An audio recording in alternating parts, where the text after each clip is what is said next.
Welcome to Scale Rock RC. We are doing caster blocks on the Redcat Gen8 today. These came in the mail. So normally I would normally do Trio, but the Amazon did not have those in stock. So I have an event coming up this week and couldn't wait to order directly from them. So we got these ones.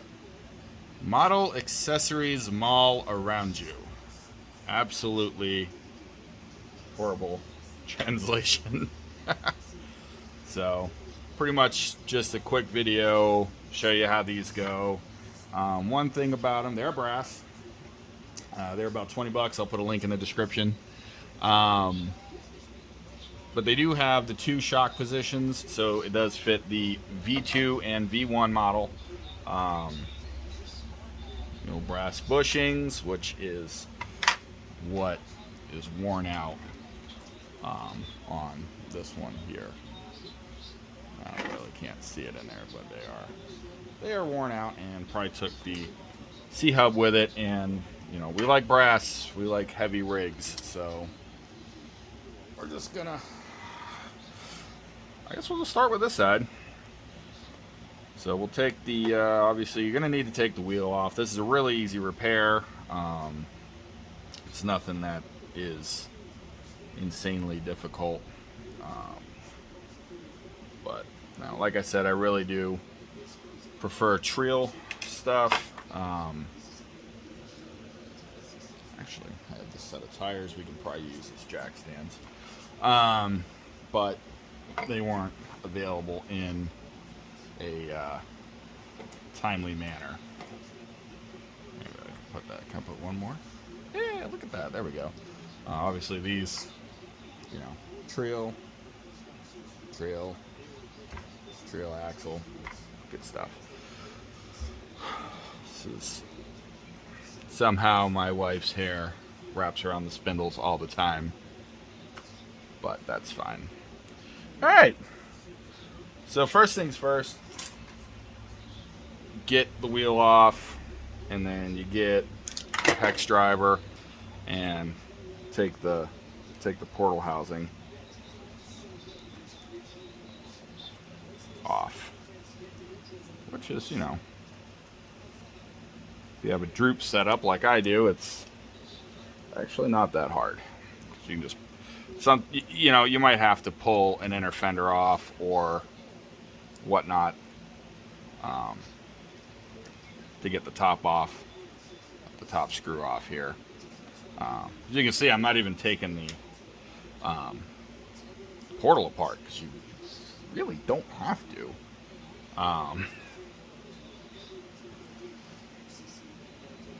All you got to do is get this off, and then you can just flip the thing out of the way.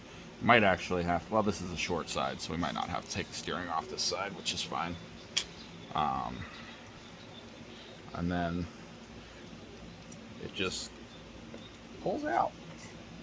Maybe, probably not. It's gonna.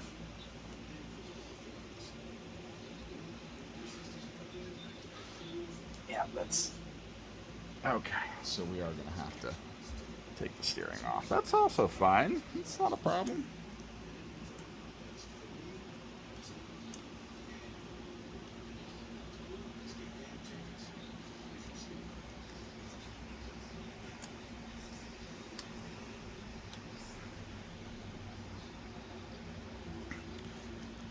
So just take the steering off now at this point, because that's what it wants. And like I said, this is just a quick video, kind of show how this works, operates. We're not gonna, I lost a ball there. Where'd it go? There it is. It's fine. That shouldn't have come out that easily, but okay.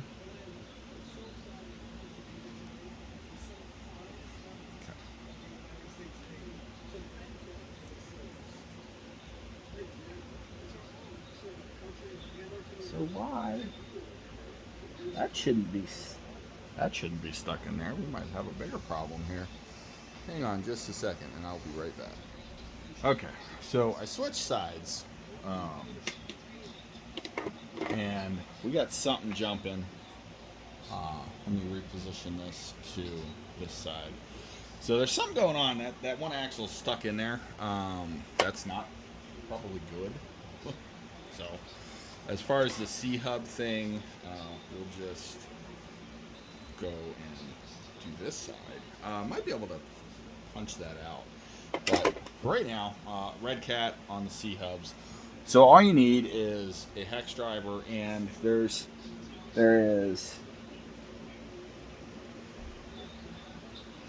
3 screws. Get my light. See what size these guys. Oh, they're the wee guys. They're the wee guys. It's the one hex bit that I. Oh, I do have. Where is it at?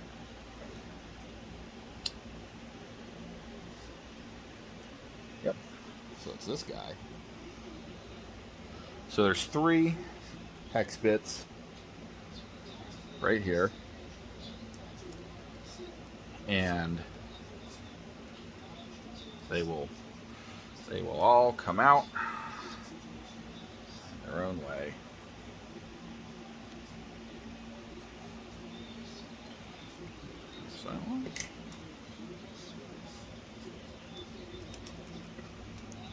So, and you know, honestly, you could take the shock off. You don't have to take the shock off, but you could. Once this comes off, you'll be able to just kind of flip the shock around and unbolt it without taking the upper part off. So where's my other wee guy here? He's here somewhere. My lighting is just so bad. There we go. Lighting is just so horrendous on that. Sorry. That is my fault. Like I've said, I'm not good at this YouTube thing.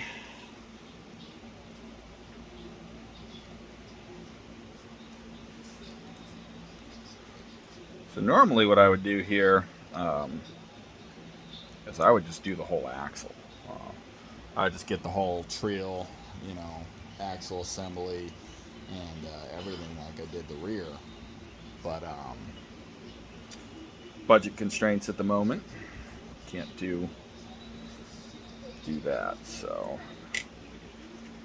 alright, so you just wiggle it, take that out, and then you can just turn the shock like that, and then that will then be able to be removed like so.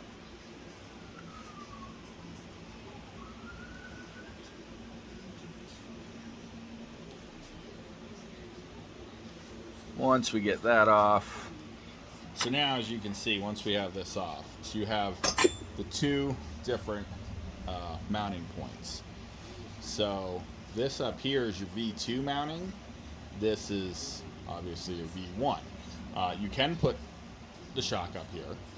That's fine. There's nothing wrong with that. But what it is on the V2 axle, instead of it just bolting in there, it actually slides through a eyelet on the axle housing. So what we'll do is I'll put it in the V2 spot because that'll get it a little bit better positioned. I like where it sits on the V2 spot, so that's where it's going to be. Now where did anybody see where I did with that hex? Well, it's not that. It's not that. Get that. I don't know. Alright, there we go. I found it on the floor.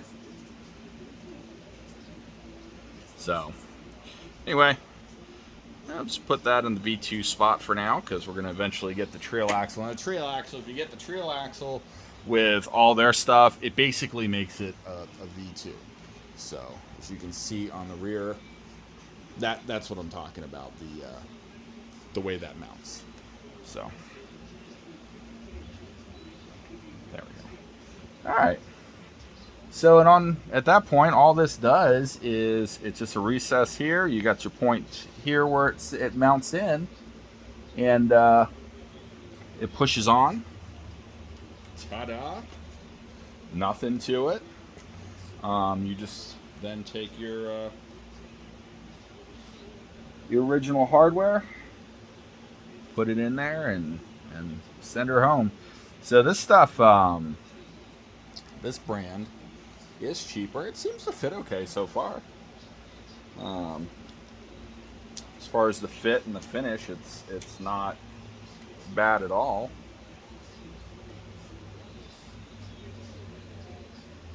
There we go.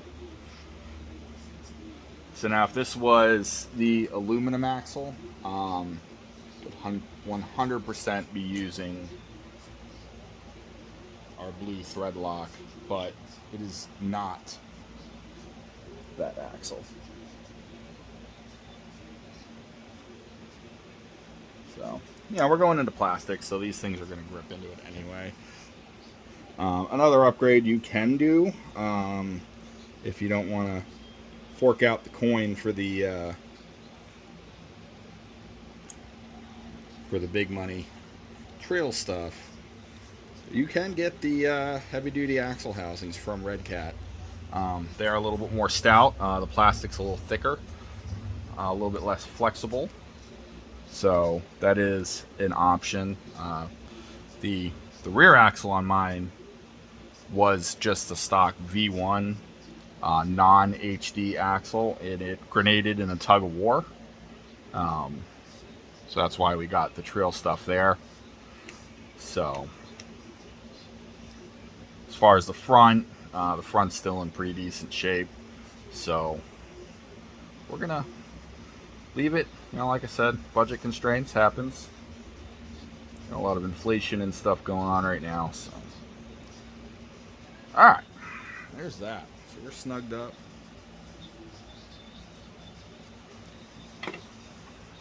Now, like I said, I didn't take any of that apart. We just kept it all in one unit. See, this axle shaft, the only thing that holds it in there, or that it seats in, is just that flange right there. That's it. So why this is not coming out of the other side, I don't know. That's a problem. So I may actually have to find something to drive through there, but for general purposes, for right now, let's put this on. So all you're going to do at this point is just put these little bushings in here. Then you slide your axle shaft in. Like I said, there it is. It splines right up. No problem there. And then just put your screws in. If I can see what I'm doing. I can't. It's fine.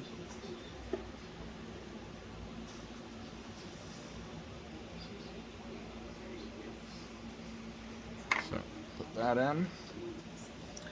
Put your top in.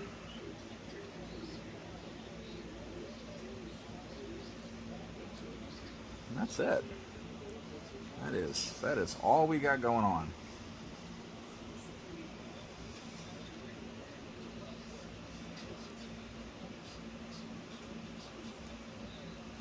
And you can just, you want it to be pretty tight, so you get it in there, get her nice and snugged up,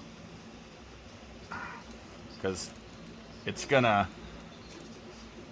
rotating on them brass bushings. It's not, rotating on the screw. So you want that to be good and tight, not over tight, because it'll, these are plastic. So, and then there you have her. So that's moving on that bushing.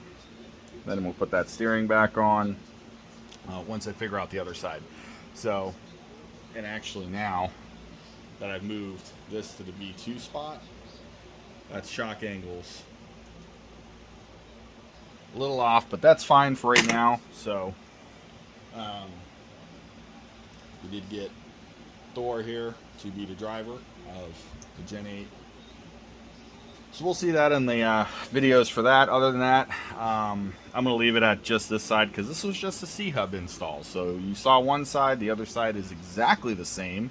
There is no difference. And that's it. Easy. Very easy. Very easy upgrade. I'd actually recommend it solely for these brass bushings. Plastic ones wear out, which aren't even in here anymore. Well, there's a little bit of one in here. The top one is gone. It's nowhere to be found. And you know, if you have like you know, cambered in or anything like that, you have any camber issues with the wheel leaning in, you know, inward, that's your guy. So like kingpins or ball joints, there's more like kingpins, I guess, technically. So, but that'll do it for this video. I'm gonna see what's going on that other side. It might just be stuck. Sometimes they do that.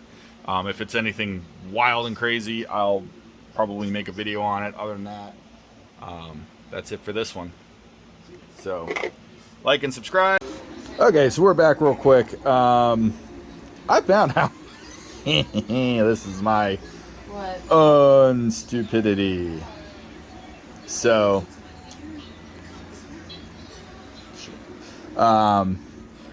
so I had some screws pull out of the axle here. Can't really see. Oh, I can turn the. Whoa, there's light. Lots of it. All right. So, and I put different screws in this bracket, and you know, when I did that, I'm like, man, you know, it's a little snug in there, but you know, I don't know, whatever. I machined. Can we get a focus here, maybe? Focus, focus, focus. There it goes. I machined my own groove into the axle there. Oh man. Because I'm going to just take a wild guess and say if I thread one of these in, they're going to come into that axle. Yep, there it goes. It's in there, right at the bottom there. So that's what happened. I did that. It's a heck of a way to retain the axle, though, huh? It's cut its own groove in there. Can't believe this thing didn't lock up. That's wild. So that's what was up with that. So I told you, if it was something wild, I'd add to the video, and it was my own thing. So you know, and that's another thing with these axles is they let me turn the flash off. There we go. They don't, you know, they're plastic. So if you have any issue with this pulling out or anything like that, you know, when it rips these holes out and you try to put something bigger in, it does stuff like this. So with that said, you know, I'll put it back together now. Not going to show this C-hub install. This bushing's actually still sort of in there. But yeah, you know, you can easily go straight into the actual axle tube itself and cause this problem. So that's not going to be a major thing. You know, this is a pretty stout axle shaft. I'm going to reset these, you know, pick some different hardware that's not quite as long, and you know, maybe some epoxy. And we'll just get it back together for now, and eventually, like I said, this is going to be a trail up front, but for now this is a fix. We got an event this week, and this is what we're doing, and then eventually this is going to go to a chromoly. So I'm going to get the chromoly shaft for this eventually, but for right now, that's it. So I'll redo that and say again, thanks for watching this far into it. Hope you enjoyed my stupidity, and like and subscribe. That's what you want to do. If you found this information useful at all, like and subscribe. There will be a more videos to come, like the WPL axle I put together wrong. Oops. So there it is. Thanks for watching.